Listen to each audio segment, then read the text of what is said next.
فرماتا ہے آقا آپ نے کیا دعا مانگی ہے؟ آپ ہمیں بھی تو بتائیے نا وہ دعا کیا ہے؟ آقا مسکرا کے فرماتا ہے میں نے نہیں مانگی، میں نے اپنی امت کے گناہگاروں کے لیے اس دعا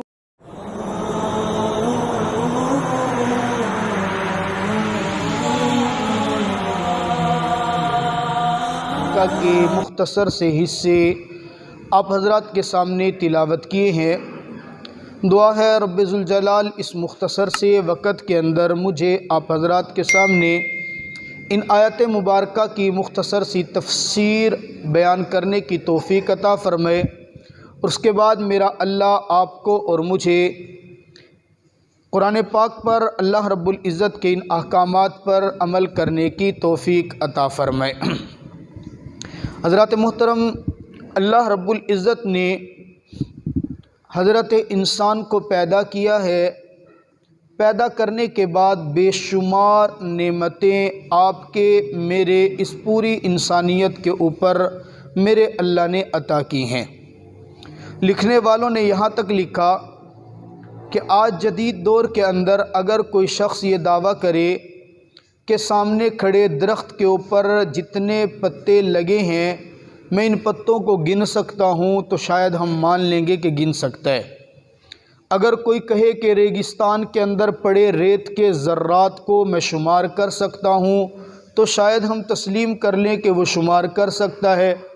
اگر کوئی دعویٰ کرے کہ سمندر کے اندر پانی کے قطرات کتنے ہیں میں شمار کر سکتا ہوں، گن کر بتا سکتا ہوں، ہم مان لیں گے کہ یقیناً یہ گن لے گا، ممکن ہے گن لے، کوئی ایسی ٹیکنالوجی نکلی ہو۔ لیکن اگر کوئی یہ کہے کہ میرے اللہ نے کتنی نعمتیں حضرت انسان کو دی ہیں میں یہ شمار کر سکتا ہوں، ہم اس کو بالکل بھی تسلیم نہیں کر سکتے۔ وجہ تسلیم نہ کرنے کی میرے اللہ نے خود فرمایا وَإِن تَعُدُّوا نِعْمَةَ اللَّهِ لَا تُحْصُوهَا، لوگوں میں نے تمہارے اوپر نعمتیں اتنی زیادہ کر دی ہیں، اتنی زیادہ کر دی ہیں، لا تحصوها، اگر تم شمار بھی کرنا چاہو تو یہ تمہارے بس کی بات نہیں ہے۔ میرے اللہ نے بے شمار نعمتیں ہمیں دی ہیں۔ ان نعمتوں کے اندر سے ایک سب سے بڑی نعمت یہ بھی ہے کہ ہم زندگی کے اندر اللہ رب العزت کی نعمتوں کو، انعامات کو، رزق کو کھاتے ہیں، پیتے ہیں، موج اڑاتے ہیں، اور اس کے باوجود اپنے رب کی نافرمانی کرتے ہیں۔ اور نافرمانی کرنا یہ ہماری طرف سے ہے، اس کی طرف سے نعمت کا اظہار دیکھو کہ سینکڑوں گناہ لینے کے باوجود بھی ایک مرتبہ اس کی چوکھٹ پہ جانا ہمارا کام ہوتا ہے۔ اور میرے اللہ کی رحمت بے بہا کا اندازہ کرو کہ میرا رب کہتا ہے تیرے آنے میں دیر ہو سکتی ہے، میرے معاف کرنے کے اندر دیر نہیں ہے۔ رب فرماتا ہے یوں سمجھ لیجئے کہ ایک مرتبہ میری چوکھٹ پہ آنا، ندامت کے ساتھ سر کو جھکانا، آنسو بہانا، آنسو نہ بھی آئے تو آنسو جیسا، رونے جیسا منہ بنانا، یہ تیرا کام ہے۔ میری نعمت کا اظہار دیکھ کہ میرے گناہوں کے معاف کرنے کے اندر کسی قسم کی دیر نہیں ہے۔ یوں کہا جا سکتا ہے نا، کائنات کے اندر کوئی بھی شخصیت، کوئی عہدیدار، کوئی بڑا اپنے چھوٹے سے اتنی جلدی راضی نہیں ہوتا جتنا کہ میرا رب ذوالجلال راضی ہوتا ہے۔ ہاں، کمی اس بات کی ہے کہ ہم کتنا رب تعالیٰ کو راضی کرتے ہیں، اور میرا اللہ یہ توبہ کرنے والے بندے سے کتنا خوش ہوتا ہے، گناہگار آدمی کے جھکنے سے کتنا خوش ہوتا ہے۔ آقا مدنی کریم صلی اللہ تعالیٰ علیہ وسلم ترمذی شریف کے اندر ایک بہت بڑی روایت ہے، اس کے اندر سمجھاتے ہیں مثال دے کے، کہا جب کوئی بندہ میرے اللہ کے سامنے توبہ کرتا ہے نا، گڑ گڑاتا ہے، آنسو بہاتا ہے، ہاتھ اٹھاتا ہے، میرے رب کو خوشی کتنی ہوتی ہے۔ اس کا اندازہ اس بات سے لگائیں کہ ایک شخص جنگل کے اندر گیا ہو، سفر پہ جا رہا ہو، اونٹنی اس کے پاس ہو، اونٹنی کے اوپر گزارے کا پانی، توشہ، کھانے پینے کی چیزیں اس نے لادی ہو، بالکل بیابان جنگل کے اندر پہنچے، دوپہر کا وقت ہو، یہ تھک ہار کر سو جائے، ایک درخت کے نیچے یہ اپنی اونٹنی کو باندھے اور سو جائے، تھوڑی دیر کے بعد اس کی آنکھ کھلے اور یہ دیکھے کہ اس کی اونٹنی کو کوئی چرا کے لے گیا۔ اب اس عالم میں جہاں قریب قریب نہ کوئی بندہ ہے، نہ بندے کی ذات ہے، نہ سایہ ہے، نہ پینے کے لیے پانی ہے، نہ کھانے کے لیے کوئی چیز ہے، یہ گھنٹہ، 2 گھنٹہ، 3 گھنٹے اونٹنی کو تلاش کرے، اس کو اونٹنی نہ ملے، کھانے کے لیے کچھ بھی نہ ملے، بھوک کے عالم میں یہ مایوس ہو جائے اور مایوس ہو کر یہ یقین کر لے کہ اب یہاں پر میرا مرنا یقینی ہے۔ جب کوئی چیز نظر ہی نہیں آ رہی، کوئی وسائل ہی نہیں ہے، اب یہ اپنے مرنے کا یقین کر کے دوبارہ 4 درخت کے ٹیک لگا کر بیٹھے، اچانک اس کی آنکھ لگ جائے، تھوڑی دیر آنکھ لگنے کے بعد اس کی دوبارہ آنکھ کھلے، یہ اچانک دیکھے کہ اسی بیابان جنگل میں جہاں اس کی اونٹنی، اس کا پینے کا پانی، اس کے کھانے کی خوراک، اس کی سواری گم ہو گئی تھی، اچانک وہ اس کے سامنے کھڑی ہو، یہ بندہ کتنا خوش ہوگا۔ حدیث مبارکہ میں آتا ہے یہ خوش ہو کر اپنی زبان سے یوں کہہ بیٹھتا ہے، اللہم انت عبدی وانا ربک، اللہ تو میرا بندہ ہے اور میں تیرا رب ہوں۔ کہنا کیا چاہیے تھا؟ خوشی میں کہنا چاہیے اللہ میں تیرا بندہ، تو میرا رب، تو نے احسان کر دیا۔ لیکن خوشی اتنی ہوئی، مرنے والے کو کہ نا ڈوبنے والے کو تنکے کا سہارا مل جائے، اب اس کو جیسے ہی یقین زندگی کی امید ہوئی، خوشی کے اندر یہ جملہ جو کہنا تھا، یہ کہنا تھا کہ میں تیرا بندہ تو میرا خالق، نکل گیا کہ تو میرا بندہ میں تیرا خالق۔ کہا جس طرح خوشی اس بندے کو ہوئی ہے، میرا رب اس سے بھی زیادہ بے تاب ہوتا ہے، اس سے بھی زیادہ خوش ہوتا ہے اس بندے سے جو گناہوں کی زندگی چھوڑ کر میرے رب کے سامنے آ کر جھک جاتا ہے۔ آقا فرماتے ہیں کہ بندہ گناہ گار ہو، گناہ کرتا رہے، اور پھر مزے کی بات، آدمی دنیا کے اندر کسی کے سامنے کوئی گناہ کر لے، کسی کے سامنے اس کی حکم عدولی کر لے، 1 مرتبہ جا کے اپنی معافی کروا لے گا، 2 مرتبہ جا کے معافی کروا لے گا، تیسری مرتبہ تو پھر وہ معاف کرنے والا کہہ دے گا تو نے ڈرامہ بنایا ہوا ہے، جان بوجھ کے غلطیاں کرتا ہے، پھر آ جاتا ہے، پھر غلطیاں کرتا ہے، پھر میں کب تک تجھے معاف کروں گا۔ رب کعبہ کی قسم وہ کریم ذات ہے، وہ اس بندے سے خوش بہت زیادہ ہوتا ہے جو غلطی ہونے کے بعد بار بار آ کر ندامت کے آنسو بہا لیتا ہے۔ حدیث مبارکہ میں آتے لولا انکم تذنبون لخلق اللہ خلقا، اگر کائنات ساری اس بات پر اتحاد کر لینا گناہ نہیں کرنا، بڑی مزے کی بات بتا رہا ہوں، میں گناہ کرنے کی دعوت نہیں دے رہا لیکن ایک حوصلہ دے رہا ہوں۔ حدیث مبارکہ کے الفاظ لولا انکم تذنبون لخلق اللہ خلقا، اگر کائنات اس بات پر اتحاد و اتفاق کر لے کہ ہم نے گناہ کرنا ہی نہیں ہے، میرا رب ساری کائنات کو ختم کر دے گا اور ختم کر کے ایسی مخلوق کو پیدا کرے گا جو گناہ کرے گی پھر آ کر توبہ کرے گی، پھر خطا کرے گی پھر آ کر توبہ کرے گی۔ اس لیے کہ اگر اس دھرتی کے اوپر ایسے لوگ مطلوب ہوتے کہ جن سے گناہ ہو ہی نہ، تو پھر اس کائنات کو بنانے کا فائدہ ہی نہیں ہے۔ ایسی تو مخلوق میرے اللہ کے پاس فرشتے موجود ہیں جن سے گناہ کا امکان ہی نہیں ہے۔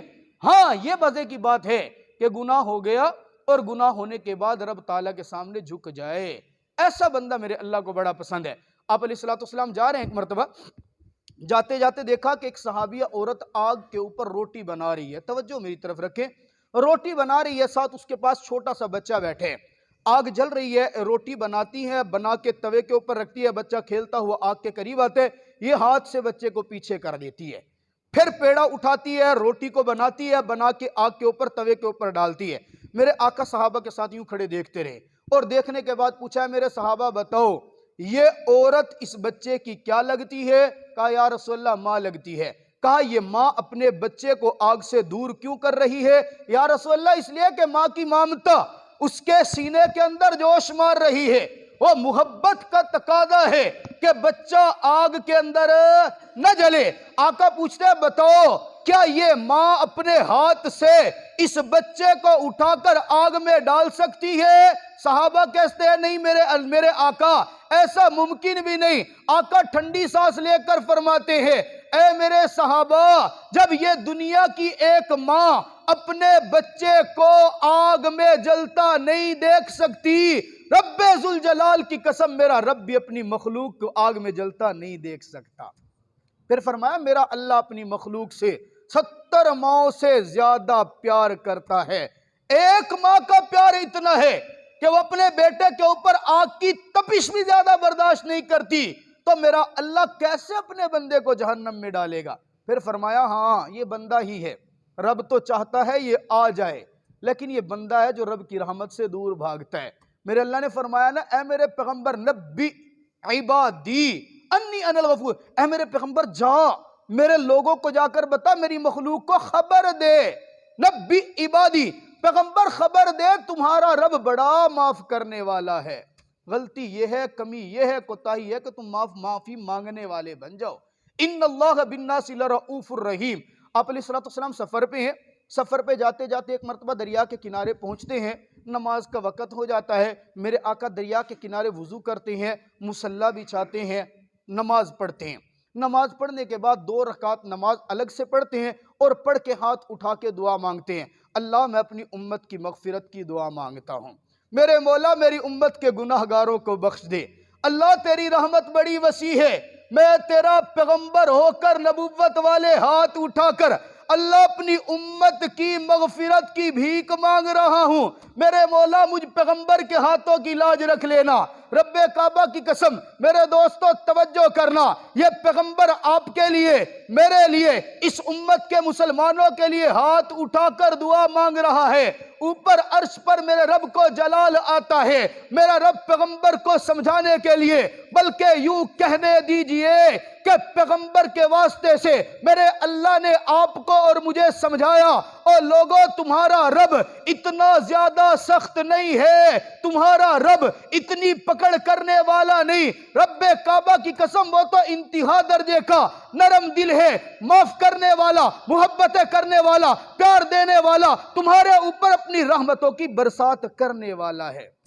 آقا دعا مانگ کے بیٹھتے ہیں، سامنے درخت سے ایک چڑیا اڑ کے آتی ہے، اور چڑیا اڑ کے آ کے میرے آقا کے سامنے بیٹھ جاتی ہے۔ میرے آقا ریت والی جگہ پہ ہیں، وہ اپنی چونچ مارتی ہے ریت کے اوپر، اس چونچ کے اندر آپ اندازہ کریں کتنے ذرے آئے ہوں گے، 2 یا 3 ذرے، اس نے وہ 2 یا 3 ذرے ریت اٹھایا، اڑ کے گئی اور سامنے جا کے سمندر کے اوپر، پانی کے اوپر ان ذروں کو ڈال دیتی ہے۔ اب اندازہ کریں کہ سمندر کے اندر وہ 2-3 ریت کے ذروں کی کیا حیثیت ہوگی۔ آقا اس کو دیکھ رہے ہیں، پھر وہ چڑیا واپس آتی ہے، واپس آئی اور آ کر اس نے اپنی چونچ ماری، 2-3 ذرے اٹھائے اور پھر جا کر سامنے سمندر کے اندر ڈال دیے۔ جب 3 مرتبہ ایسے کیا، میرے آقا غور سے دیکھ رہے تھے، ابھی یہ معاملہ چڑیا کا ریت کے ذرے اٹھانے والا چل رہا تھا کہ ادھر سے آسمان سے میرے اللہ نے جناب جبریل امین کو بھیج دیا۔ آگے جبریل، میرے آقا کے سامنے جناب جبریل امین آئے، آقا فرماتا ہے جبریل باقی باتیں بعد میں کریں گے، مجھے یہ ماجرا سمجھ نہیں آ رہا، میں نے تو دعا مانگی تھی اللہ میری امت کے گناہ گاروں کو بخش دے، اللہ میری امت کے سیاکاروں کو بخش دے، ابھی میں نے دعا سے ہاتھ نیچے کیے ہیں کہ چڑیا اڑتی ہے، ذرے اٹھاتی ہے، سمندر کے اوپر ڈال دیتی ہے، جبریل سمجھ نہیں آیا، اگر تیرے علم میں ہے تو مجھے بتا دے۔ میرے دوستو دل پر ہاتھ رکھ کر جملے پر غور کرنا، جناب جبریل امین مسکرا کے فرماتے ہیں آقا آپ نے دعا مانگی ہے، آقا آپ کی دعا کے اندر درد اتنا تھا، کیف اتنا تھا، اخلاص اتنا تھا، میرے اللہ نے آپ کو سمجھانے کے لیے اس چڑیا کو بھیجا۔ آقا یہ چڑیا اس ریت کے ذرات سے اپنی چونچ کے اندر ذرے اٹھا کر سمندر کے سینے کے اوپر ڈال رہی ہے، گویا میرا رب سمجھانا چاہتا ہے اے میرے پیارے محبوب، یہ جتنا صحرا ہے، جتنے ریت کے ذرات ہیں، یہ سارے ریت کے ذرات بھی اگر آپ کی مخلوق گناہ اس سے زیادہ کر لے اور یہ چڑیا اپنی چونچ کے اندر جو ذرات اٹھا کر سمندر کے سینے پر ڈال رہی ہے، مجھے میرے جلال کی قسم ان رحمتی وسعت کل شیء، میری رحمت اتنی وسیع ہے، اتنی وسیع ہے، یہ اتنے گناہ لے کر آئیں گے، سمندر کے سینے پر ریت کے ذرات کی کوئی حیثیت ہوگی، لیکن مجھے میرے جلال کی قسم میری رحمت کے سامنے ان کے گناہوں کی حیثیت ہی کوئی نہیں ہے۔ بس مسئلہ کیا ہے، ایک مرتبہ جھکنے والا بن جائے بندہ، اللہ کے سامنے آنے والا بن جائے۔ آتے ہیں نا ہر روز صبح صادق کے وقت میرا رب آسمان دنیا پہ آتے، کس کو ضرورت ہے یار؟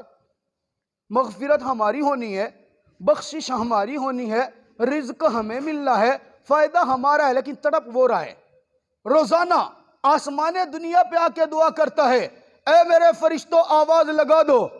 کیا آواز لگائے رب ذوالجلال کا؟ آواز لگاؤ ہے کوئی مجھ سے اپنے گناہوں کی مغفرت مانگنے والا؟ او آ تیرے آنے میں دیر ہو سکتی ہے، تیرے رب کے معاف کرنے میں دیر نہیں ہے۔ ہے کوئی بے اولاد جو مجھ سے اپنے لیے اولاد مانگے؟ وہ آئے مجھ سے اولاد کے لیے ہاتھ اٹھا کر دعا مانگے، مجھے میرے جلال کی قسم بستر چھوڑ کے آنا تیرا کام ہے، اور تیرے دامن میں اولاد نرینہ پہنچا دینا رب ذوالجلال کا کام ہے۔ یہ اللہ رب العزت کا دیکھیں، آپ علیہ السلام فرماتے ہیں اپنے صحابہ کو، موجود یوں صحابہ بیٹھے ہیں، محفل لگی ہوئی ہے، بڑی پیاری بات کرنے لگا ہوں، توجہ میری طرف۔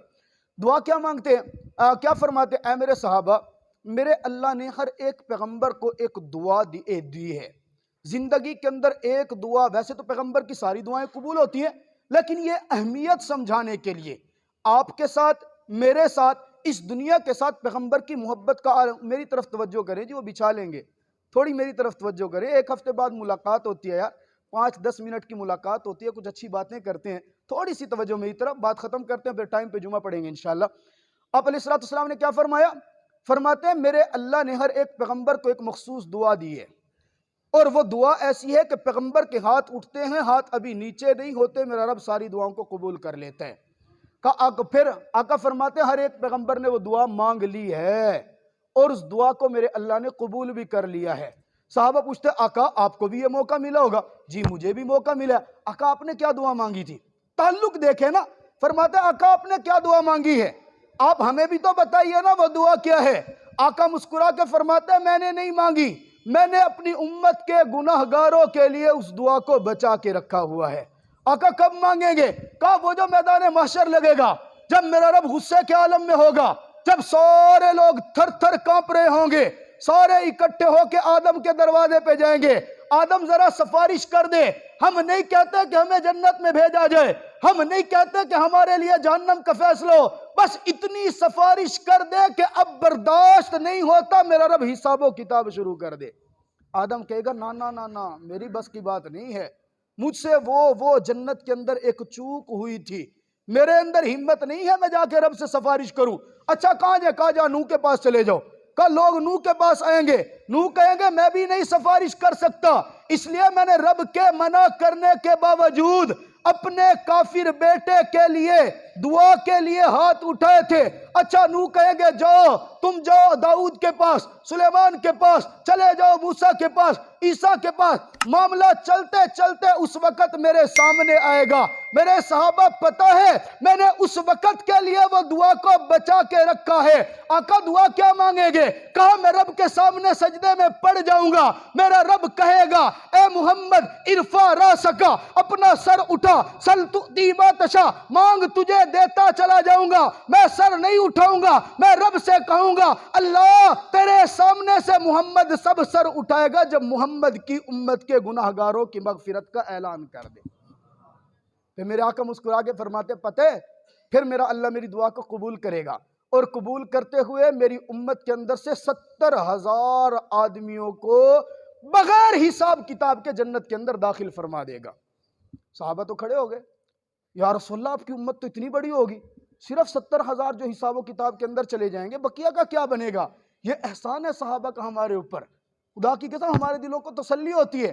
کہا یا رسول اللہ 70,000 تو ہم بن جائیں گے، ہم تو 1,24,000 تو صحابہ ہی صحابہ ہیں، 70,000 جو بغیر حساب کتاب کے جائیں گے، بقیہ کا کیا بنے گا؟ آقا مسکرا کے فرماتا وہ تو 70,000 وہ ہوں گے، ان 70,000 میں سے ہر 1,000 کے ساتھ 70,000 میرا اللہ بغیر حساب و کتاب کے جنت میں داخل کر دے گا۔ لیکن اس کا یہ مطلب بھی نہیں ہے کہ ہم نمازیں پڑھنا چھوڑ دیں، یہ مطلب بھی نہیں ہے کہ جناب ہم صدقات کرنا چھوڑ دیں، یہ مطلب بھی نہیں ہے کہ ہم ہمیشہ کی طرح جمعے پہ لیٹ آنے شروع کر کے رکھیں، نا نا نا نا، ایسا نہیں ہوگا، کچھ لگانا پڑے گا، اللہ کے دین کے لیے قربانی دینی پڑے گی۔ اللہ تعالیٰ آپ کو اور مجھے سمجھنے کی توفیق عطا